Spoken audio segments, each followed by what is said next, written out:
কি বুঝি? What do you mean by success? সফলতা কি? আমাদের এক একজনের কাছে সফলতা এক এক রকম হয়ে থাকে।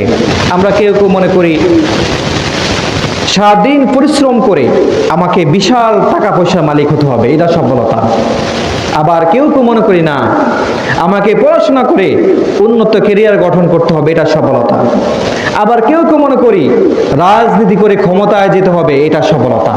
কিন্তু হ্যাঁ, এটা সফলতা, কিন্তু এটা হচ্ছে দুনিয়ার সফলতা।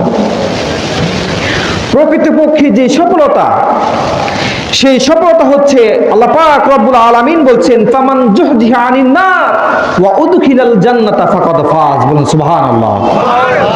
আল্লাহ বলছেন প্রকৃত সফলতা হচ্ছে ওই সফলতা যে ব্যক্তি কাল কিয়ামতের দিন হাসরের ময়দানে আল্লাহর জাহান্নামের আগুন থেকে বেঁচে জান্নাতে যেতে পারবে, সেই হচ্ছে সফল ব্যক্তি। বলুন সুবহানাল্লাহ।